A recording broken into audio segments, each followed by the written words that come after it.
Hey everyone, Ivy League Gaming here, and today we're playing Watcher of Realms. For today's video, I'm going to show you what I did to beat stage 7-15 of campaign and 3-starred it.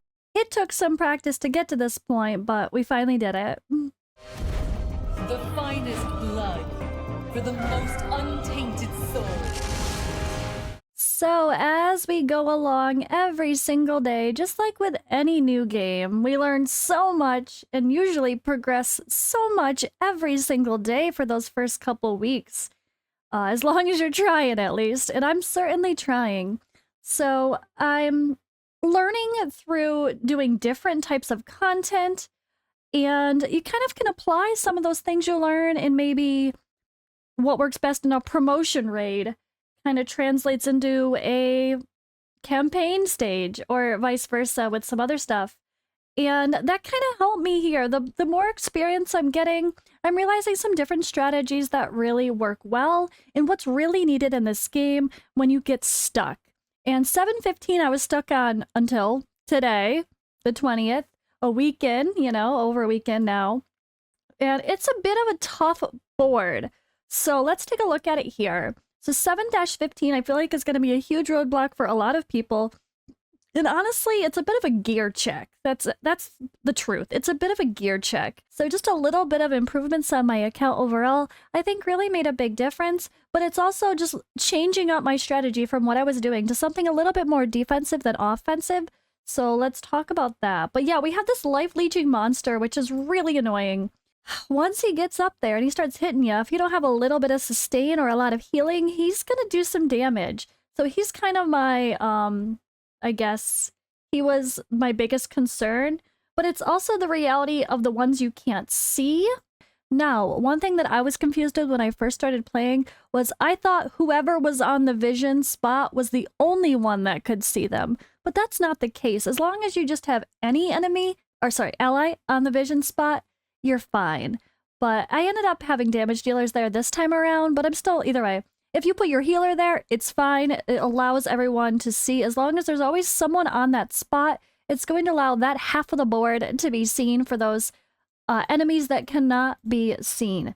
It's tough, but it surprised me in the end. So you can see there's a variety of heroes here. Heavy armor, common armor, light armor, so a little bit of everything. So you probably need a pretty well varied team, and that's what I had. My team was pretty much a little bit of a solid mix of everything. So this is what I used. Now, yes, I do have 2 legendaries in here, and yes, I have Comet, who's amazing, but it's not about who I'm using. To be honest, one of the runs I was doing, he was half dead, mostly dead for, honestly, because he died early on, and I let him die, and then I brought him back in later.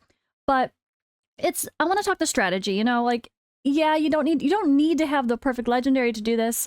And sure, ideally, I'd want to make a video showing this with no legendaries, but this is what worked for me, and I just want to share my experience.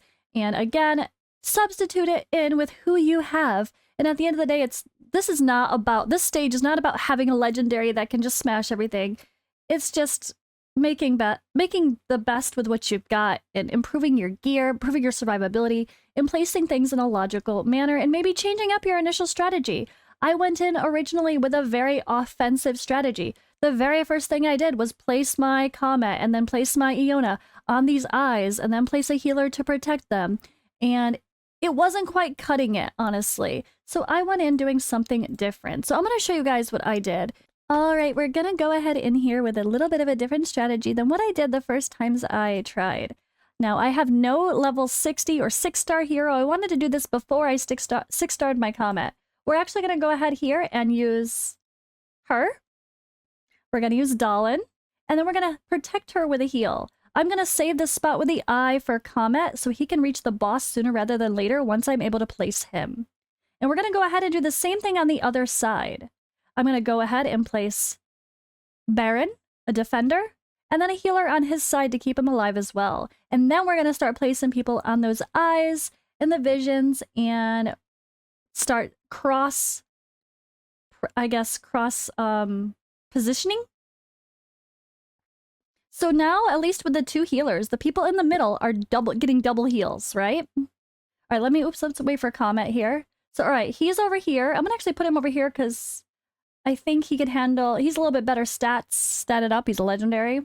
So we're going to let him have Nisande heal him instead of Vortex. And it'll also give an increased speed buff to all allies. And him being up in the top spot will allow him to start attacking the boss sooner rather than later. Alright, so now we need Iona to be ready, and she's going to go in the other spot. And again, we're going to go across. So anything coming through the middle here is just going to keep getting smashed with extra attacks. Now can we keep them alive? Let's go. Come on. So now I'm going to start actually kind of, again, cross damage here. Like we're covering a lot of ground, putting that in the middle. And then once I have the boss moving forward, we're going to go ahead and place Zealous in the middle top spot so he can start attacking Zealous. But we definitely need to be healing. We're going to save our ultimates when there's nobody up, unless we can reach the boss, which we can't. But you know what? Now we can. The boss just moved up. I can place Zealous and we can start attacking. We really want to get the boss down sooner rather than later, which is why I like having the offensive people on those eye positions for the sake of this part. Let's see. Ooh, can he... I think he's reaching. Yeah, he's reaching. Go, go, go. Is she reaching? It seems so hard to tell if she's actually reaching the boss, but yeah, it looks like it.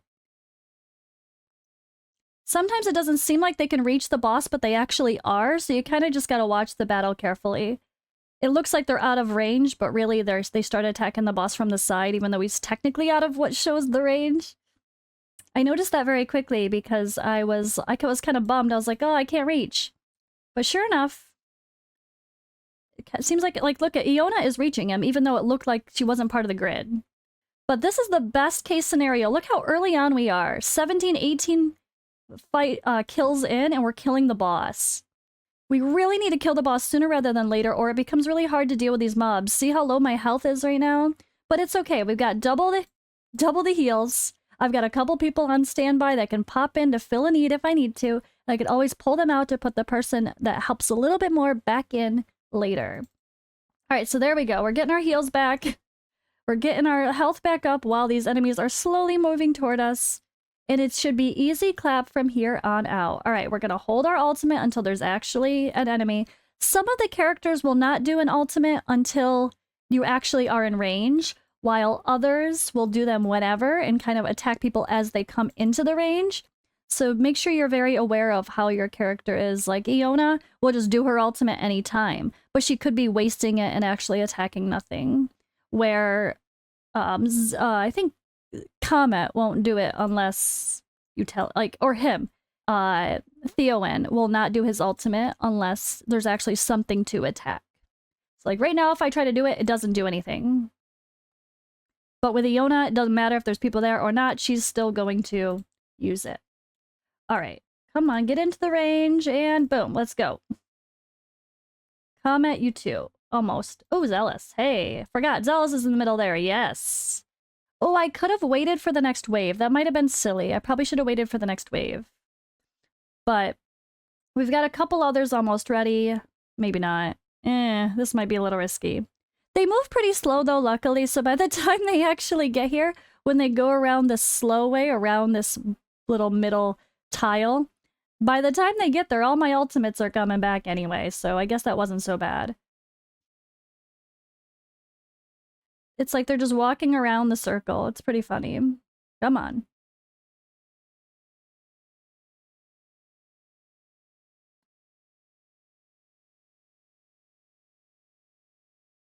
I could have killed them if I moved someone over there, but I'm just patiently waiting. I'm not moving anybody. I don't want to risk the timing being bad. Just let them walk around the circle, around the tile. And now we're ready to go. They're already dead by the time they get here. Perfect. I'm all healed up now. Nisande. I think she has the increased speed on her ultimate as well. LA speed. Attack speed. And we're ready to deal with these guys. Very ready. No problems at all. Full health for everybody. Some ultimates are getting ready. Zealous, I see you. Let's wait though. We're going to hold Zealouses for the last wave. If we even need it. So yeah, this is a hard board. And it took me a few days of just not even trying before I could actually do it, honestly. I did not do this on a couple days in. it's over a weekend and for me to be able to do it, but I think that's more relatable and logical anyway. It's really hard to get used to this, especially as someone who has not played before. This is a brand new game for me, and it's a brand new style of gameplay as well. I've never played a tower defense like this before, besides having like a mini mode in another game. So it's a lot to learn about positioning, and definitely having double the healers, and if you can, having those healers kind of cross heal your people that are absorbing the most damage, like your fighters and your defenders, and then having your fighters, or your good ranged units like your mages or your marksmen, crossing over the path of like where the most of the enemies are going to be filtering in a stage like this. It really makes a huge difference. But there we go, 3 stars again if I needed to. I'm gonna show you guys what I'm working with so you can see that even though, sure, I'm using a couple legendaries, I don't have anything super OP. So we have Kama in here who is amazing, but he's 5-star, 5 promotions here, but I did not put him to 6-star yet, but we're ready to do so, and I'm so excited. But I wanted to do this before I got there. So yeah, he is promoted 5-star. His gear is pretty basic, nothing crazy. Just trying to grab attack where I can. Basic ass attack, not even a full set, but it was better because these stats here were better than me having a full set. And then he does have attack bonus, attack, and attack there. I have very limited gear, as you can see. I did not have much yellow, and I have no mythic, so I hope this is still a little bit relatable to people. I'm using Zealous, but he's in purple and blue gear. Again, nothing crazy. And he's at promotion level 3 or 4. I gotta get him to 5 still. And we gotta star. We'll star him up later, but not yet. I'm actually enjoying using Zealous. I was expecting to be frustrated by him, but when you pair him with Dahlen, you actually can take advantage of her passive, which gives you extra recovery of cost points for the whole team for placements, and his 29 cost doesn't become as big of an issue once you get rolling. And I'm surprised. I really thought I would barely use him, but I'm actually quite loving him. So we also have Iona in here, again, with just some purple and blue gear. Nothing crazy. I am trying to focus attack as much as I can. She does have a crit rate, which I know is not needed, but that's, again, just for the lack of gear. And then I just took it for the set with extra damage because very limited, and I was putting my best gear on Comet, which is not that great, to be honest. I was also trying to spread out some sets to have a strong marksman for doing the marksman team. So he has actually got decent little flat attack here. This ideally would be attack percentage, but it's what I got. So I did take it to 12. But you're going to want to get attack percentage on mythical and legendary gear instead.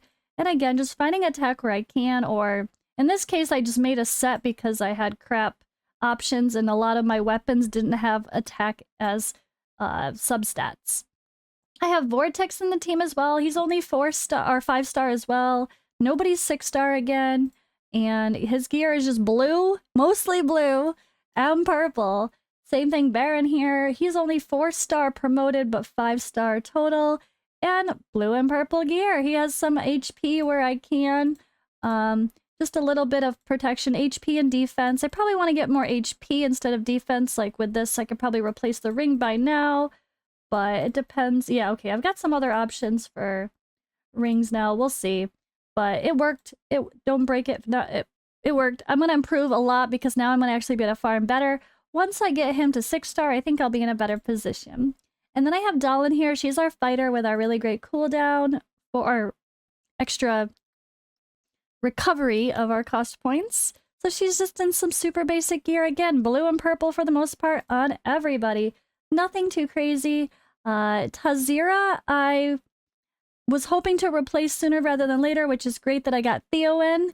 But I'm probably going to end up taking her to 5-star if I don't get any more marksmen sooner rather than later. But I don't think I would take her to 6-star. But I think you're fine taking her to 5-star level 50. Just don't waste the resources to get 6-star.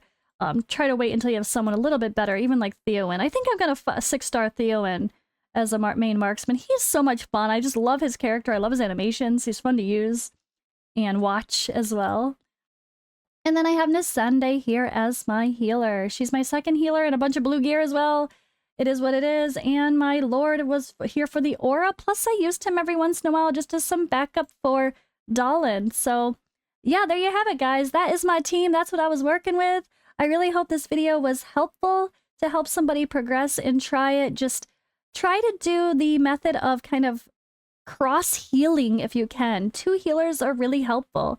And maybe if you're going into a battle like that with a very offensive mindset of your ranged units like I was, like I said, very first thing I was doing was placing my mages on those eyes immediately. But instead I went in and just stalled the enemy and attacked them slowly because the skeletons are really easy to kill anyway, these guys. So it was just a different strategy and it worked. Maybe it'll work for you. Thank you guys for watching. Lots more to come. I'm probably going to have 1 or 2 videos every day for this game. A lot of times too, because I have so many things I want to make videos on, which is a wonderful problem to have. And yeah, I look forward to continuing this ride and this journey. I'm loving it so far. Hope you guys are. And I'll see you in the next video.